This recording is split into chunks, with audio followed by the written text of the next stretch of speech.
Okay, I'm Ray Wilson. I'll be 80 years old in August. I've lived all my life in Union Bridge. I'm Alton Hesson. I'll be 87 in September, and I've lived almost all my life in Union Bridge. We both belong to the fire department. Yes. In Union Bridge for a long time. I joined in 1940. I joined in 1945. And I retired out of the fire department in 1972. In 2006, I had 60 years and am an active honorary life member. Go ahead. Go ahead.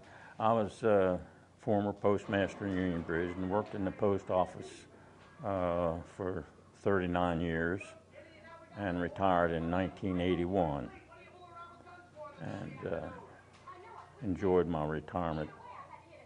I worked at Lehigh for 40 years, spent 4 years of that in the Air Force, and then after that I retired from Lehigh and went to work at Western Maryland College for 10 more years, and now I'm retired and enjoy riding my bike.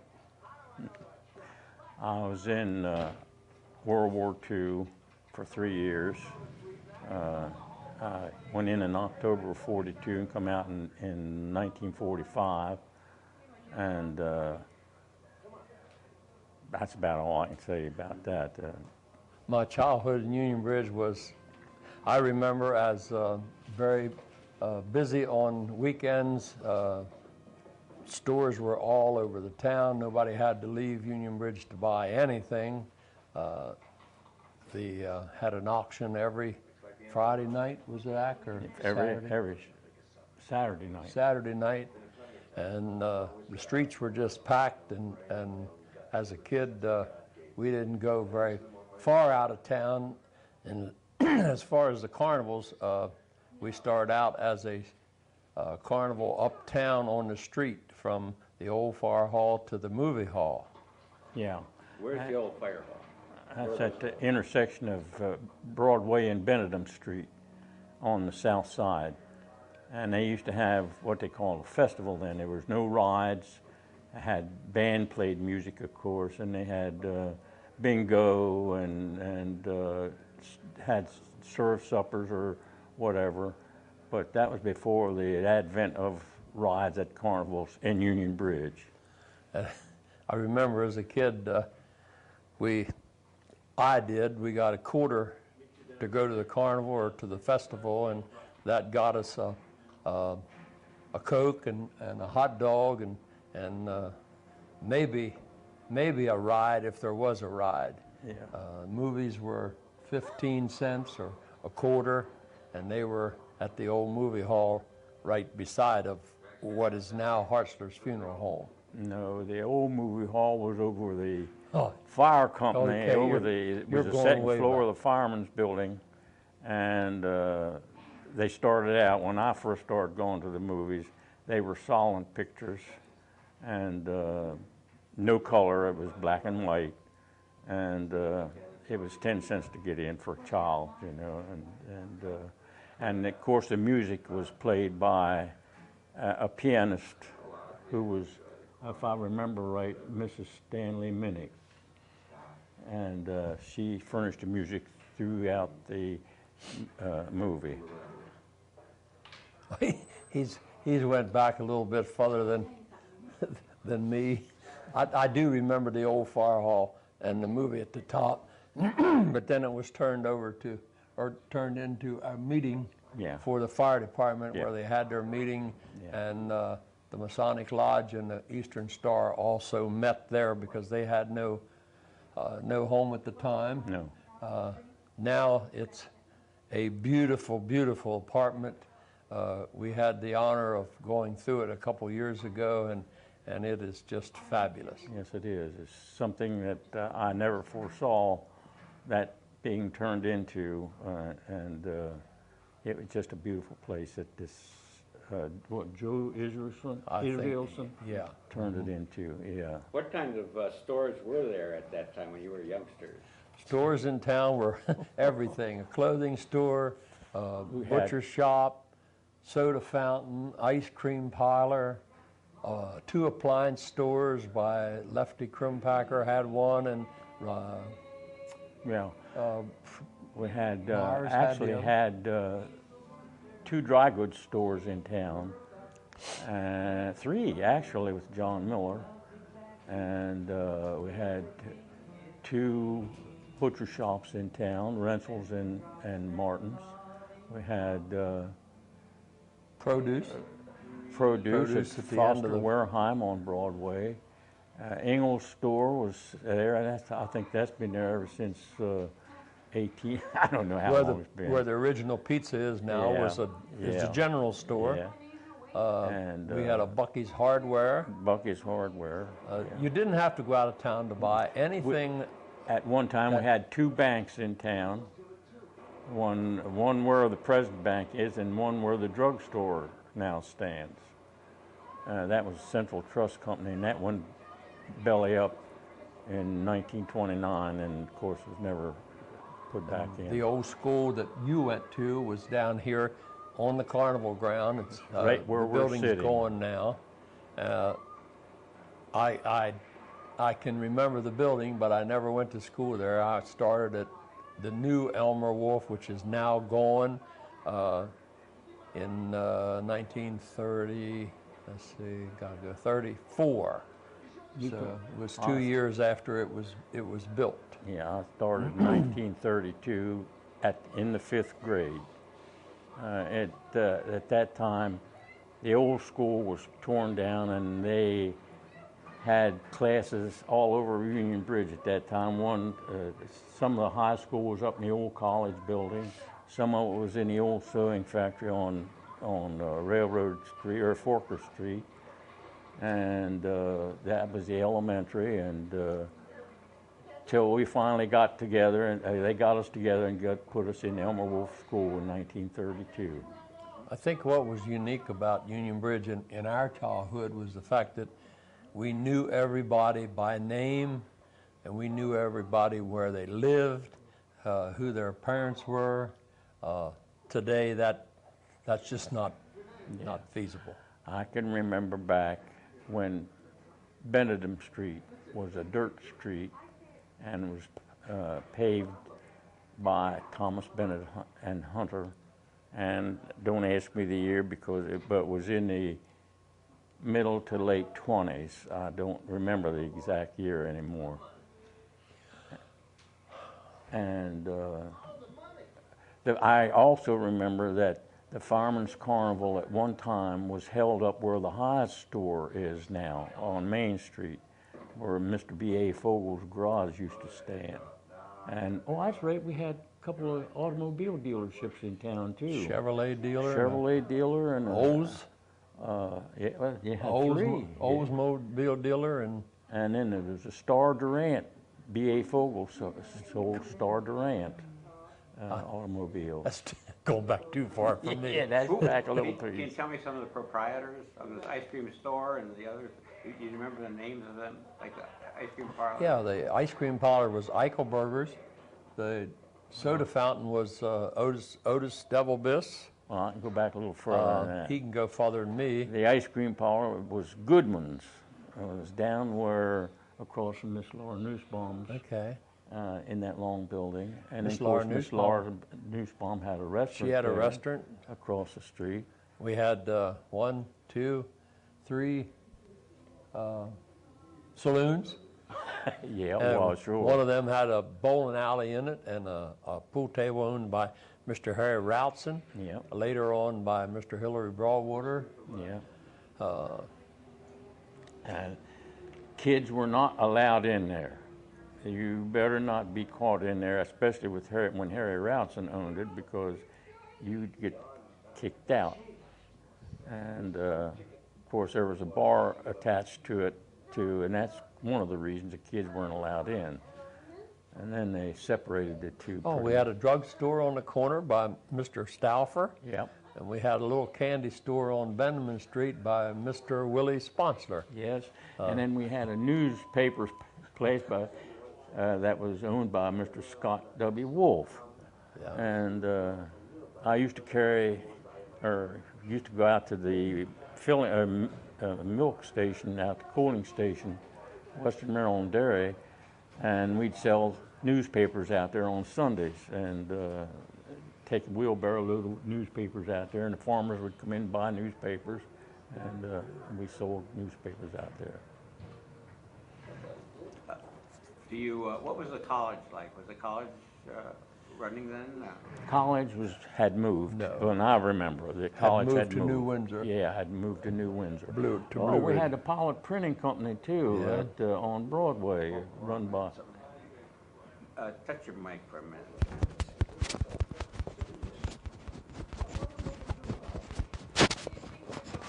There. Okay, we're on. We're back on. Go Okay. ahead. We had a Pilot Printing Company on Broadway that was owned by Mr. O.J. Stonecipher.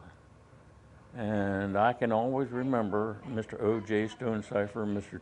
Chip Whitehill sitting in front of the butcher shop on Saturday nights swapping stories back and forth when they were younger. So We keep forgetting about Mr. Elmer Pippinger had a machinery shop down at the end of town that sold the old Oliver tractor to farmers beside of what is now Tuck's Golf. I'm going to try the sound here. Is it your wire?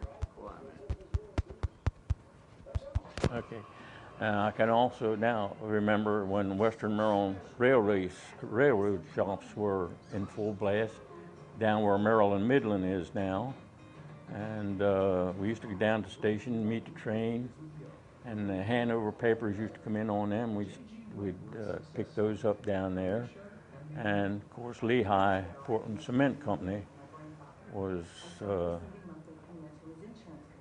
established at that time too. I believe at one time, every man in Union Bridge was either employed at the Western Maryland Railroad or at Lehigh Portland Cement.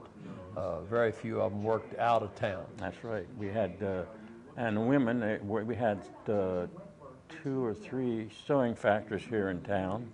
One was Hart's, the other one was Caparola's, and the other one, I can't remember the name of it, down on Elver Street.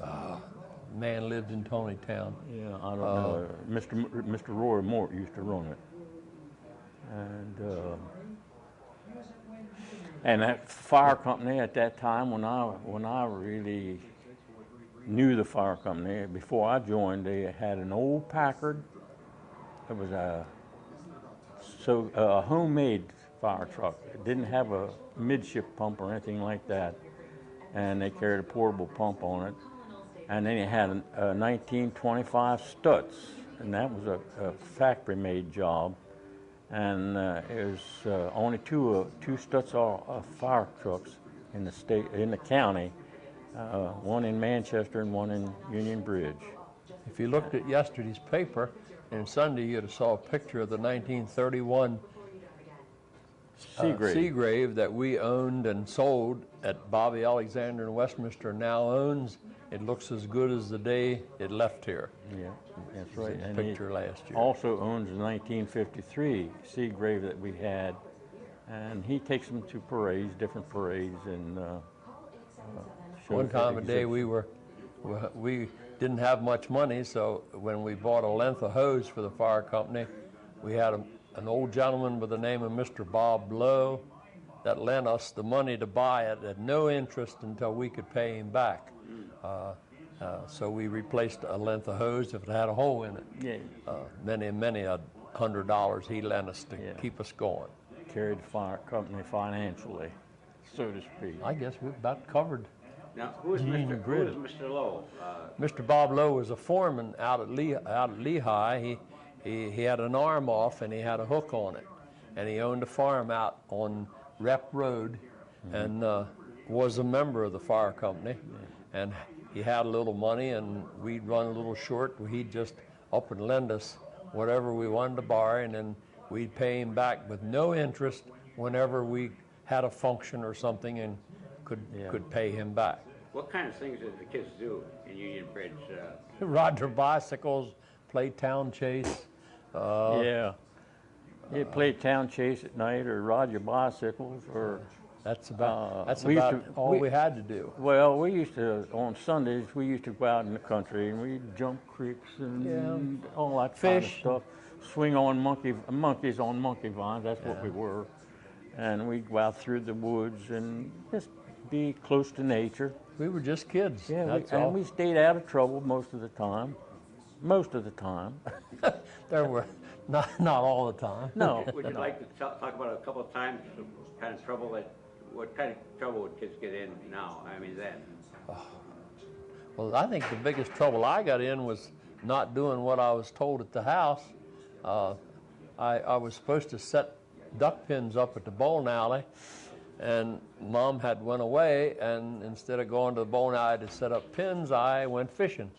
So in doing so, she met me on the porch when I came back from fishing, and I was in big trouble. But we didn't get into a lot of bad trouble. Well, you didn't, maybe, but I did. Bill Everett used to live up beside where the Lutheran Church is now, and in his garage, Frank Snyder they used to get automobiles in parts. They'd get a chassis in and a body in separately, and Frank Snyder stored a body up there. And Bill Everett had a boat up there, and he painted it. Of course, he left the paint up there, of course. So another fellow, Brunel Broadwater, and I got into it, and we painted half of one of these new bodies green, and the other half was black. Needless to say, Mr. Snyder was very upset, and he proceeded to contact the sheriff, and the sheriff was up talking to me, and of course I was scared to death, and I don't know how my dad worked it out. I guess he paid him, so I don't know, but I know I got in big trouble over that. If you had a ticket back when we were kids and need to pay it, we had a justice of the peace here on the corner, and he'd take your fine. You didn't have to go to Westminster to the courthouse to pay it. Once a month we had a traveling judge that came here from the county, Judge Tubman, and would hold trial around on top of the old fire hall. Yeah. Just a couple of things that I remember. Who was the justice of the peace?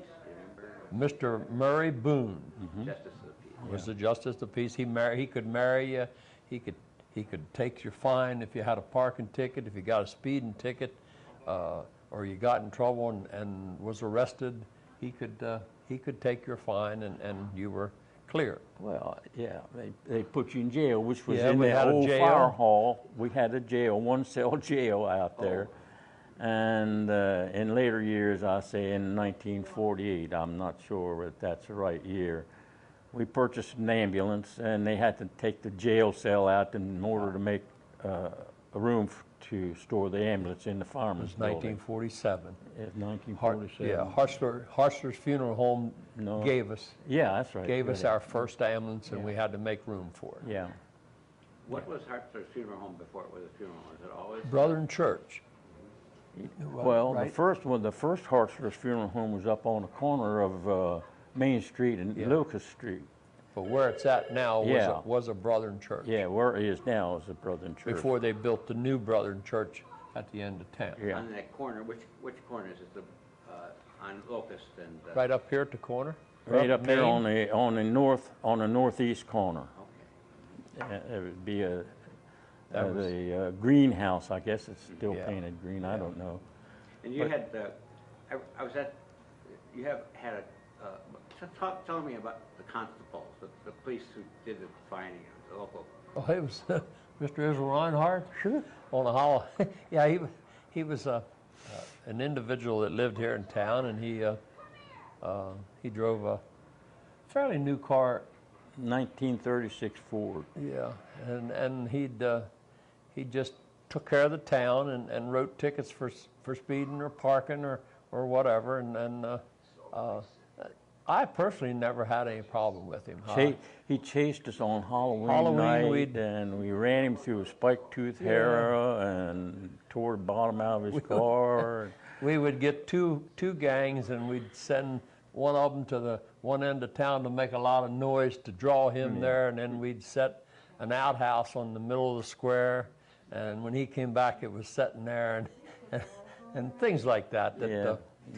Just as at one time, they put a buggy on top of the old schoolhouse, which was at this particular. Yeah, they put a buggy up on top of that, and that was before me. Now I was innocent of that. I remember in the pilot or one paper, I happened to see an old paper where a sheriff just got up and left. They didn't know where he just quit. There was one, maybe. Oh, that had to be after Mr. Reinhardt. He did. And Mr. Reinhardt, well, he left the office and then was sick, and he died here. Yeah, we had another policeman here. I can't remember his name anymore, and he stayed a little while. I think he was a former, I don't know, he's Baltimore City cop or Dunn. New York, huh? Mr. Dunn from over Tonytown. I don't remember who he was anymore. And then we had other, but we had a fairly quiet town. Yeah, it was peaceable. It was kind of a peaceable town. Couple of fights every Saturday night. Yeah, down the saloons you might get a fight going on, but there wasn't nothing too serious. The fight was over and they went about their ways. Where did you get your haircuts? Where do I get it? Where did you get it? Oh, we had, Les Lovell's, John Leitner's, Bud Bear's. Well, Bud Bear was. What was the guy up on? Boone. Mr. Boone was in Bud Bear's. And then who was up on Broadway? Eiler. I can't remember his first Five name. barbershops. Not Arch. $1 or 50 cents a haircut, probably when we were kids. Oh no. 35 cents. 25 cents. 25 cents. Yeah. And I think Mr. Leitner on the square. I think his last before he went out was, I think $3.25. Then right after that he quit. Scotty Davis and I and Charlie Rensel, I guess, went in there and got a haircut before we went to basic, thinking that we wouldn't get our hair cut off when we got there. Yeah. Wrong. Yeah. Well, and in the wintertime, we used to have sleds on Quaker Hill. We'd run Quaker Hill, or we would come down Broadway Extended where Scott Davis now has built his home. They would block the street off. Actually, Mr. Reinhardt would block the street off so that there'd be no traffic into where they were sledding. Is that on East Broadway or? Yeah, we'd start clean up on top of East Broadway and come down past the old fire hall, and he'd have Railroad Street blocked off, Bendeman roped off so that cars couldn't come into them while the kids were sliding, and they just let them all evening so that we could slide. Yeah. Were the streets all paved? You said one was. They were then. Yeah, back when we were well, Quaker Hill wasn't. No, because Quaker Hill was done under WPA. Yeah. That was done at that time, and was my brother Charles and my brother-in-law Earl Cobb worked on that, pick and shovel. That was done by them. I can't think of much more of right though. Hey, let me see. Tell me a little bit about each of your families. Do you have brothers and sisters, or your parents? Okay, I was an only child. My mother and father lived in Bark Hill, and then after my grandmother died, moved to town and spent the rest of their lives here in town. And like I say, I was an only child. Ack had. No, I was one of four. I had 2 brothers and a sister, and we lived on Benedum Street, on 3 South Benedum Street, and that's where I was born, and I lived there for 46 years before I got married and moved out on Bucher John Road. That's, well, like I say, I'm the last of the family now. All the rest have passed away. But that was, like I say, it was. We were real close to the Fireman's Festival. I didn't have far to go to that. Now Elmer Wolf went all the way up to what grades? It went 11 years until 1950. And in 1950, they had no graduating class, and they added the 12th year. And then it turned into a 12-year high school. But Elmer Wolf was from grade 1 till you graduated. Yeah. You never left Yeah. the school. You just kept moving up grades. Yeah. And It was a small school. I mean, I think our total enrollment probably wouldn't go past 300. I don't know that for sure. I doubt it would. Who was your favorite teachers? Mine, I guess Miss Fuss. She was kind of the sweetest old lady that you ever could be around. Easy going. I think the best teacher I ever had was Mr. Shank, and he made you learn. And if you didn't want to cooperate, he'd see that you did cooperate. By force. And I've always admired him because he always had time. After he retired and we grew up, he had time to stop and talk to you. Yeah. He was probably one of my favorites, but at the time I didn't think that because he was pretty nasty at times. What kinds of things did he do? What did he do? His favorite thing was he'd draw a ring on the blackboard and make you stand in your toes and put your nose in it. And then he'd keep you close enough to the desk that he had a yardstick. And if you came down on your heels, he left you know that you were down and you go back up. That's not the way he did it when I saw it. Well, he'd bang your head together. Yeah, he'd bang your head together and you come down off your toes when you had your nose in the ring. He met you with his foot. And he also made you learn the Gettysburg Address as a punishment for not doing your homework. Yep. And after it's all over, you think about, he was killing two birds with one stone. He made you listen, and he also was educating you. I just thought he was a great person. He was. I'm like you. I didn't think he was such a great person. Not at the time, no. But he was. He was a good teacher. He would often come into the post office, and we'd have some lengthy conversations about different things, And he was a machinist. He could build almost anything, and he did. I don't know about Act, but another man that I admired was Monroe Fouts. He gave us kids a job when we were in school. We'd go to work we'd get out of school at 4 o'clock and go to work right over here at the building across the street. Now, can you say where it is, where that building is? Right across the street from the Fire Hall on Locust Street.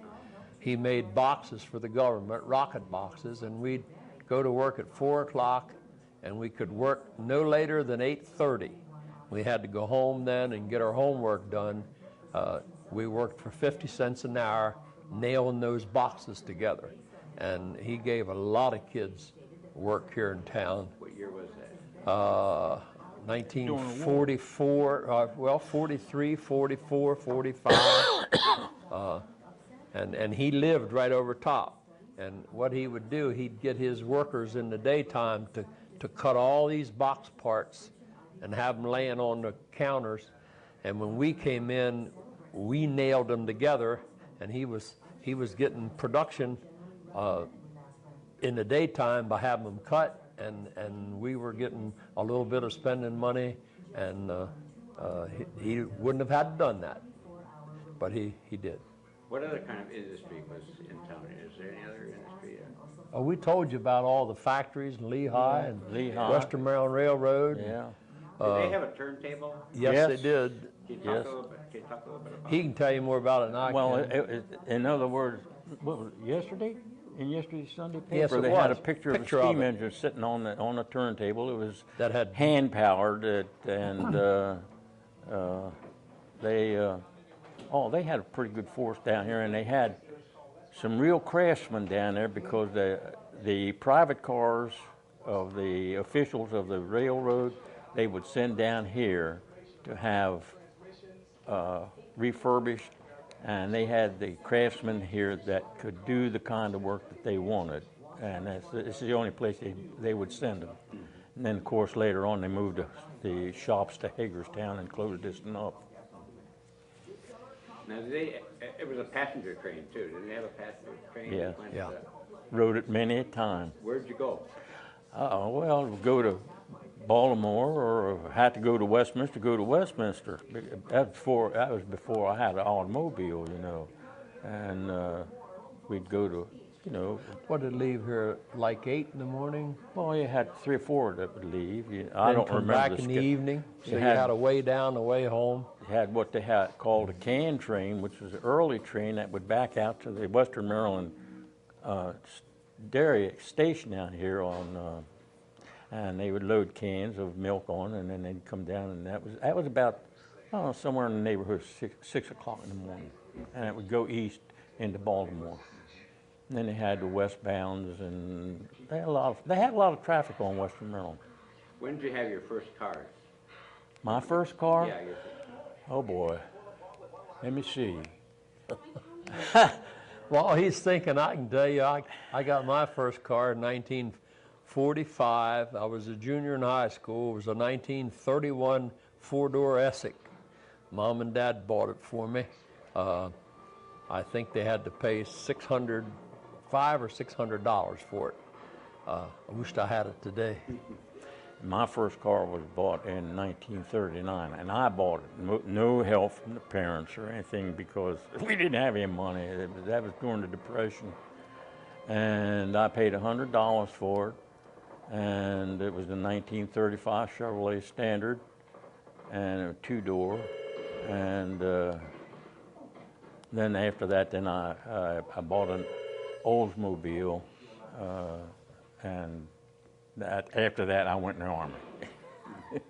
And did you drive a lot around Carroll County in your car? Where'd you go? Did you go to Lots of places. At that time, you could drive at nighttime with your lights off on a moonlight night, because you didn't have to be afraid of running into anybody. There wasn't that much traffic anymore, and listen to the radio or whatever, and that's about the size of it. All over Carroll County, there were not many roads we didn't travel.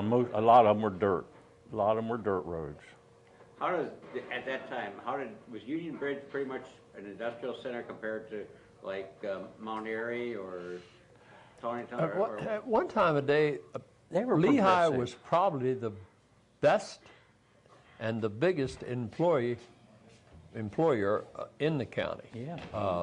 I do know that when I was there, they probably had the highest paying jobs in the county because of, well, we were union and so forth. So other than that, other than what I want to say, other than the Western Maryland shops and Lehigh and but like I say, everybody worked mostly in Union Bridge. Yeah. Didn't go any. My father never owned a car. Neither did mine. My family never owned a car. I was, any place I wanted to go, I either had to, before I had a car, I either had to go by train or hitchhike. And then after you got a car, then of course you were more flexible, and you could get around a little bit better. Tell me a little bit more about your experiences at Union Bridge Fire Company. What kinds of experiences do you remember that stand out for you? When I graduated from school, I went to work for Goody Martin at a butcher shop, and I was a meat cutter, and I used to huckster in Washington, D.C. twice a week, and I worked somewhere in the neighborhood of 80 hours a week for $10 a week, and that was no raise.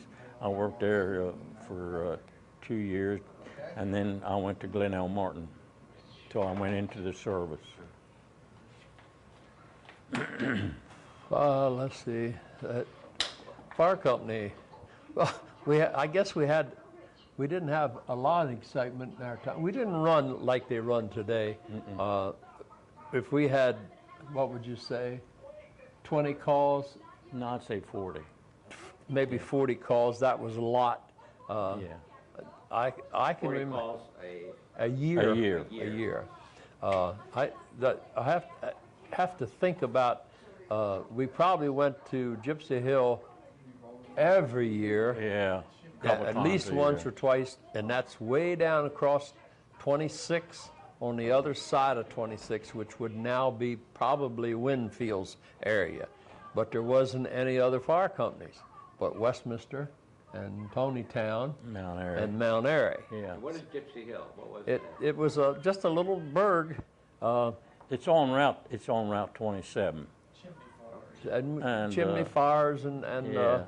If it was a house fire, there was nothing there but the foundation when we got there, because we couldn't get there. Yeah, that's right. In Well, 10 minutes. Before we had radios, before we had two-way radios, and we didn't run very many mutual aid calls, and because you had no way of communicating unless they telephoned. We had We ran these fires, and if it was serious enough, I mean, if a house was involved or a barn was involved, then you would call in for mutual aid. That's when you call for mutual aid. Now it's done a lot differently. It's more efficient this way, the new way. Yeah, when we got a call and it was a barn, the chief didn't do anything until he got there and see what he had. Then he'd make the call to get some help.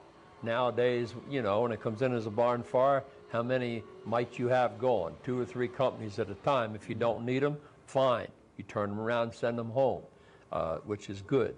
But it counts as a run. It does. And but we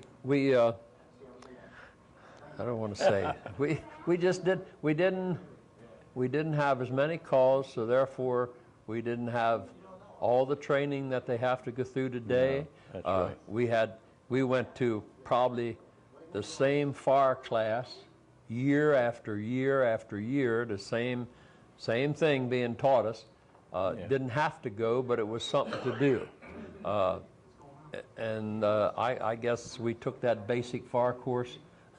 I don't know, I guess in my 60 years I might have took it 10 times. But when you didn't have anything else to do, that was a good place to go. Yeah. And I guess by taking it so much, you got good at what they were teaching you. Yeah. Now that don't work. That don't work for the guys anymore. And I understand that they have many hours to serve that we didn't do. When I first joined the company, we had nothing but open trucks. There was no covered trucks. People rode just running boards up in the basket on the tailboard, and in the wintertime it got mighty cold, and I know several times that I was going out Clemsonville Road that I had ice on the side of my face in a sleet storm, If you were lucky, you might have got one of the 6 coats that was hanging on the back of the truck, and one of the 6 pair of boots that was up in the boot rack, and none of them fit you, so you had your own clothes on. Yeah, right. That's what you went to a fire in. That's right. Your good jacket you might have on because it was Sunday, and you might just pick it up and go. When you come back, it might not been your good jacket anymore. Yeah, I know. I tore my good Sunday pants. Right. You don't. This is a new era, and it's rightfully so because of the dangerous stuff. We had dangerous stuff out there, but nothing like they face today. Yeah. No. And now the guys come in here and they get the gear on. They get the gear on they need on for safety. Why? We had old what we called aviation helmets that was a piece of leather with a slap down across your ears, and you're lucky enough to get one of them. It was tied on the back of the fire truck when you came in the building. If you wasn't 1 or 2 there, you didn't get nothing. You just went with what you had. So that was our fire life when we first joined. Yep. And the alarm was sounded by ringing a bell on top of the fire company, on top of the fireman's building, old fireman's building now. And then we got modern and we put a siren up there in later years. But I remember that old fire bell. Mo Fogel he'd get the call, and he'd come over and he'd ring the bell, and the way we'd go. When we got to siren, we had 3 switches in town. We had one at Mr. Elmer Nussbaum's saloon. They took the calls. We had one at Mr. Gordon Fogel's, and I think one at the Pollard office. I'm not sure about that. Rachel.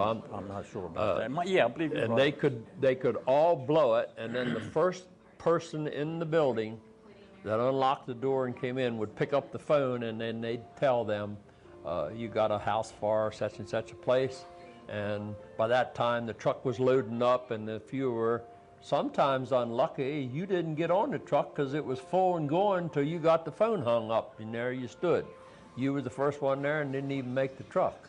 So, but that's just how it was. So, Yeah. And in our time, it didn't work bad. I didn't think anyhow. And we were right quick getting out, too. Yes, we were. Yes, we were. John Leitner told me one time that he and his wife stopped at the barber shop on the square to do something at 2:30 in the morning, and the siren kicked in just as he unlocked the door, and he timed them in 2.5 minutes. Both trucks went around the square to a fire somewhere. This is 2:30 in the morning. That wasn't too bad. What year would that have been? I'm going back maybe in the late 40s, early 50s. So that's about the extent of it. Yeah.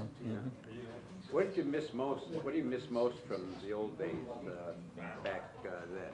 Oh, John, I don't think you really miss a lot from the old days, because things are so much more modern now and so much more up to date and better. Let's just put it better. Back in our days, we struggled a lot of times in the fire service. Things that we needed, we couldn't buy because we didn't have money to buy it. Today, the guys here need something. They have a way of getting it, a little better way than what we did. Oh, yeah. And that's for the better. That's for the better. Yeah. But I can remember when we put two-way radios in the trucks, and in this fire station up the old building, we had a big fight on our hands even to do that, because we didn't need that. We didn't need that. The old timers said, you don't need that kind of stuff. Why are you doing that? But we found out sooner that we did need it, and it was very handy. Now, how about also, not only the fire company, but what did you miss? Is there anything you miss in the town or in the Carroll County that was there then that isn't now? I can't say that I miss anything. It's good to reminisce about what we had and what we didn't have, and then think today that my grandchild and his family have more than I had, which is good, and I don't begrudge any of it. It's just better. It's just the better. biggest thing I see that's different today is the way children are reared. Doesn't seem to be any discipline anymore, and I just can't get square with that. And if you do wrong, you should be punished, and that's just an old-fashioned way of thinking about. The new way, I can't be satisfied, or it's not easy for me to accept.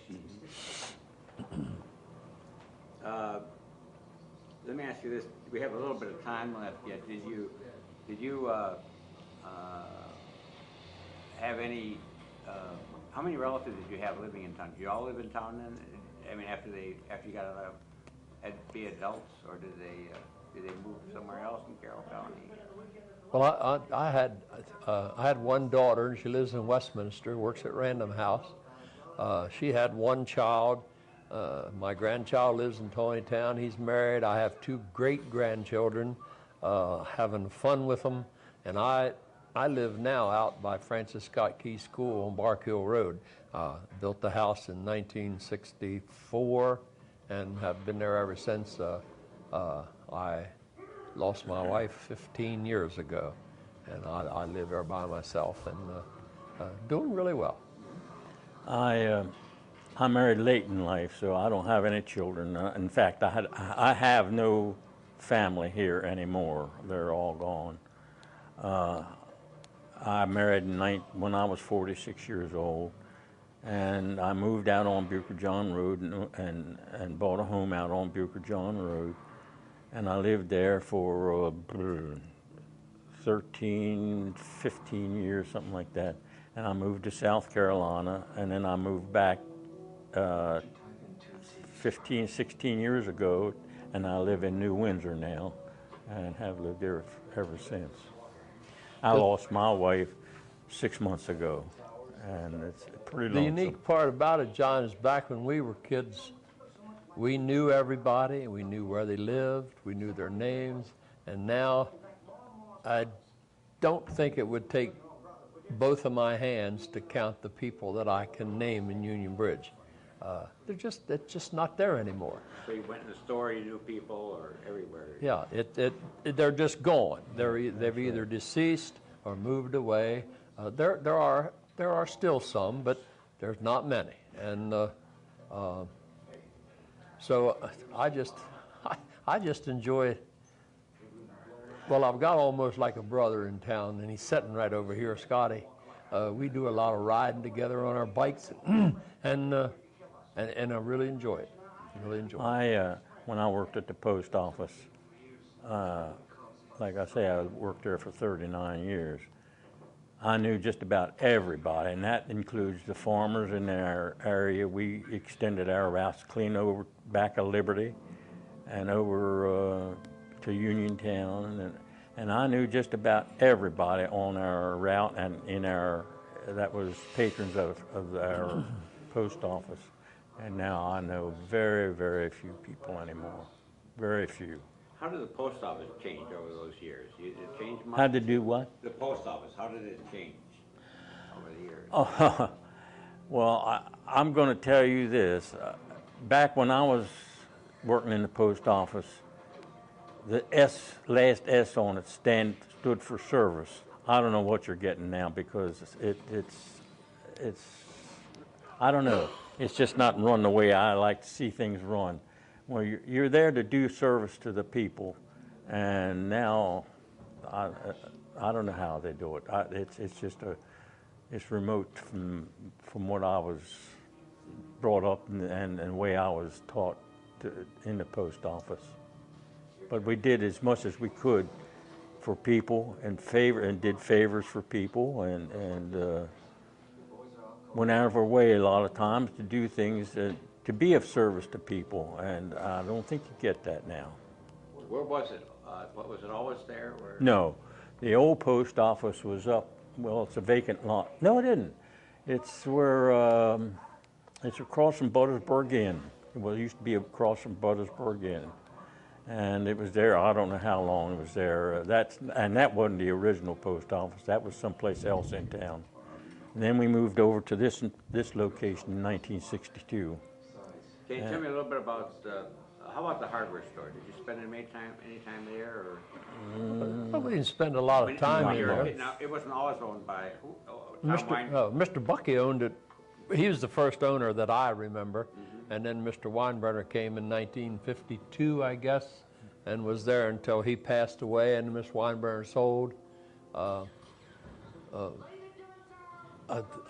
don't remember anybody else out there but Mr. Bucky. That's the only one I remember. Did he have just the one store? Did he have? Yeah, same place as it is right now, and it pretty much was like Mr. Weinbrenner's hardware store when he was there. He kind of took over and he added a couple things, and pretty well kept it the same. So that's been there a long, long time. Where were the gas stations? Out on the corner as you make the turn to 75, where the rug factory is now, that was Snyder's. Down across from the Gulf station was Kelly's. Of course, there was a filling station across the street from Kelly's, which was Tevis and so forth. And then Mr. Burrier. Mr. Burrier, who was for him? Tobefogel To B.A. had Fogel. a little Yeah. pump up there, and then Donald Black had a filling station over where Billy Steele just left, and let's see where. Oh, Abner. Abner had two yeah. pumps over here, the old hand pumps where you pumped whatever 2 gallon you wanted. You pumped it in there, and then it gravity fed into your car. That's when you could buy gasoline 6 for $1. That's what I was going to ask you. Six gallons? 6 gallons for $1. $1. Oh, wow. Yeah. Now, give me a geography about where these are. Where's Abner Devil? Abner Bis was White Street at the corner of Thomas Yeah, Avenue. yeah. Thomas Street, Yeah. right over here. Up Main Street was where Tux is now, was a gas station. Across the street where Who was that? that was golf. That was, yeah, it was golf. golf. Yeah. Owned by Tevis. Yeah, Shurfy ran Shurfy it. run it. Yeah. And then Mr. Kelly across the street, he had a garage there, sold Oldsmobiles and had gas pumps. Other than that, I guess that's all we had. Well, You had one up here. Frank Snyder had a Chevrolet garage out on the corner. Well, I said where the Yeah. car. Yeah. And up here was Mr. Tobefogel on Main Street, where nothing is. What's there now? Nothing. Highs there. Highs. And that Or was 7-Eleven, about, whatever it that's about it. That was about it. Mr. Furry run the filling station over where Billy Steele was, had gas pumps. Now, there's a car dealer here, 2 car dealers or 1, 2? 2. Mr. Snyder sold Chevrolets out on the corner of 75, and Mr. Kelly sold Oldsmobiles, and Act says that somebody else sold what? B.A. Fogel sold Rent and Star. I don't remember that. And Abner sold Ford for a while. Abner Devil Best. Abner sold you anything he had. Yeah, he would. Yeah, he had a Stanley steamer he would put out in parades every once in a while, and but that's about all. In fact, if you go to the VFW and see the profiles over there of the ex-veterans, you'll see Abner in his Stanley steamer from World War I.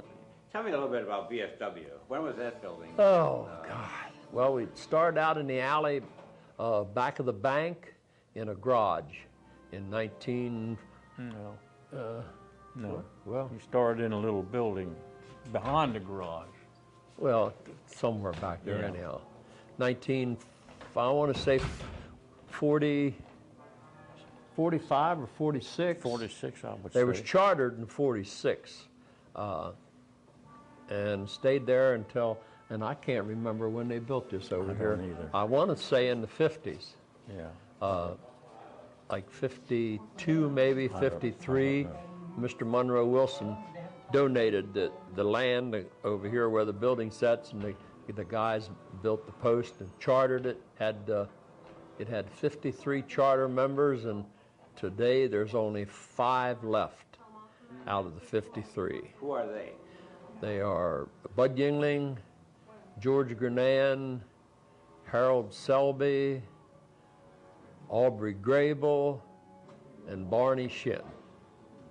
They're the 5 left still living from the VFW, so it's been over there I don't know how many years.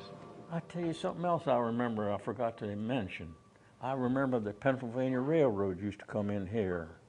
They used to come in here from Keymar. They ran a spur from York to Frederick, and they used to ran a branch line from there into here, and they had a freight station back here at the corner of Locust Street and Railroad. Yeah. Railroad. Yeah. Railroad. And Yep, I forgot that. yeah, used to come in here. They maybe, pick up Lehigh cars Yeah. every evening and Yeah. take them out to Pensy side. Yeah. Yeah, I forgot. I forgot about that I old did. station sitting down there Yeah. along the tracks. Yeah. It's Where gone. was it? Is buildings still Right in there where Lehigh's all tore out now, where the tracks Yeah. were all tore Yeah, out. they're all tore out. That's where it's set. Yep. What about the floods? The flooding? Can you tell anything about flooding? When Yeah. town flooded? Yeah, about every year. Floods. Yeah. Yeah, did they? It's not as bad now as it No, used to be, I no. don't think. Hardly I don't think it's half of what it used to be. No, it used to. So it used to get up to the railroad track, cross the track. Further I ever seen it was halfway up the hill at John, where I never saw it that high, but I saw it up to it the was track. while you were going. Yeah, I don't, was it Hazel or yeah. I don't know which one, but it was up to the second floor in the house right beyond the train station. Fred Eilers? No, on the other side, where Mr. Fritz lived. Oh, yeah, okay. It was up to the Yeah. second floor. That's where Tuck's mother lived. Yeah, where Perry's mother lives Yeah. now. Yeah, but we had it every year, so, and I mean, it was nothing new. We knew he was going to get it. Yeah. But now it is better. It is better since they've done some work with the bridge and so forth. Well, we have about just a minute left. Would you like to add anything, Ray?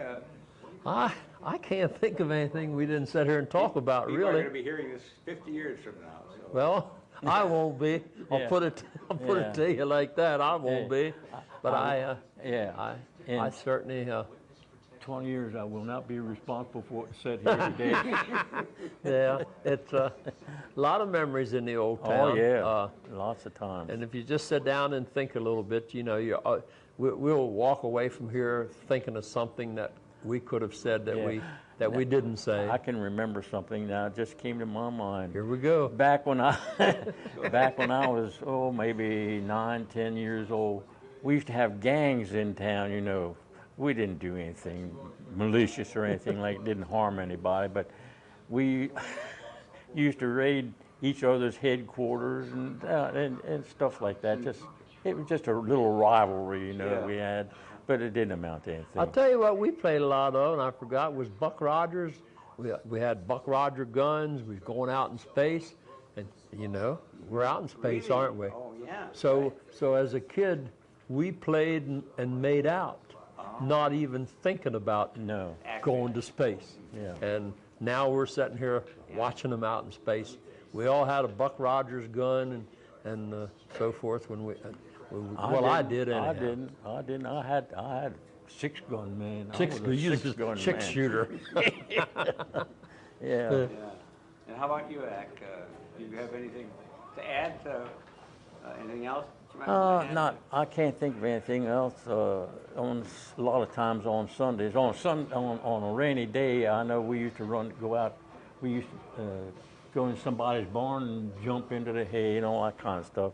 But we used to go out to the pines. We used to play out in the pines that's west of town on the railroad, and the railroad goes in, runs through the middle of them.